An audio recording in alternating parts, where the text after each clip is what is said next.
Hello everybody, I'm Frangrams, and today I wanted to talk about Pokemon. More specifically, storing Pokemon. That's right, the act of catching a Pokemon, heading over to your in-game PC, and tossing that sucker in there. As you can tell, this is a pretty specific topic, one that I'm not even sure anybody's talked about for more than 3 seconds on YouTube. Oh well, who cares, because this simple action is the reason I got into Pokemon in the first place. Let me explain. The only 2 Pokemon games I've ever completed are Pokemon Fire Red and Pokemon Scarlet. So I guess you can say I'm a noob when it comes to Pokemon. And I only just started playing these games a few months ago.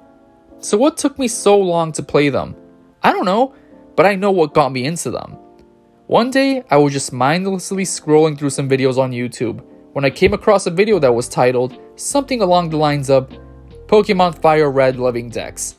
Now remember, I've never played a Pokemon game before this, but I remember the thumbnail of that video catching my eye, because all I saw was a bunch of Pokemon sprites jumbled together inside a little box.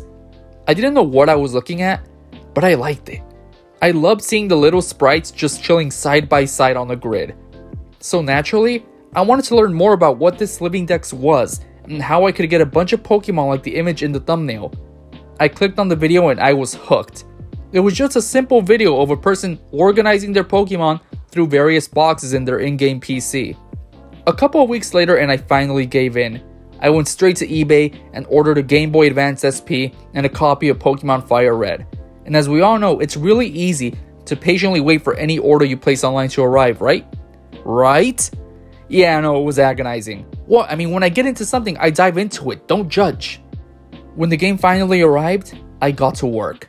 I was looking through guides left and right. Where do I find this Pokemon? How do I get all the previous evolutions of my starter Pokemon to complete my living dex? What is breeding? How do I breed? Why do I need to ride around on the bike for 5 hours? What am I doing with my life?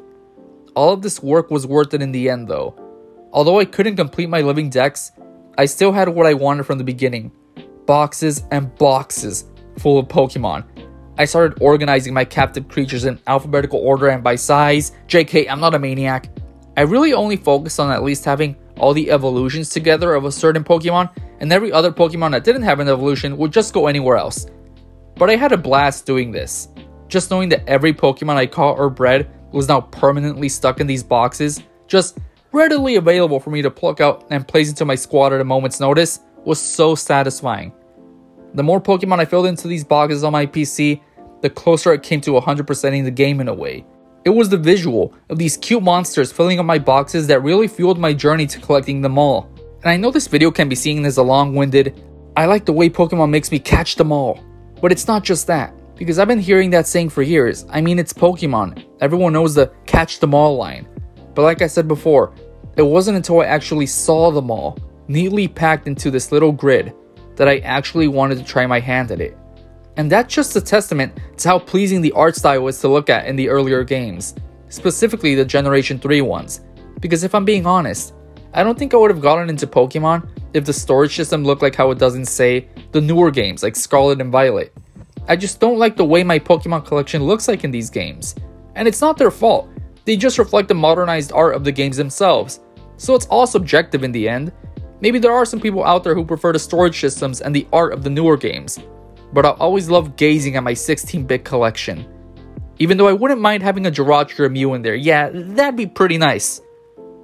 Well, that marks the end of this short, very specific video. Make sure to like and subscribe if you enjoyed, and comment down below the game that got you into Pokemon. Thank you so much for watching.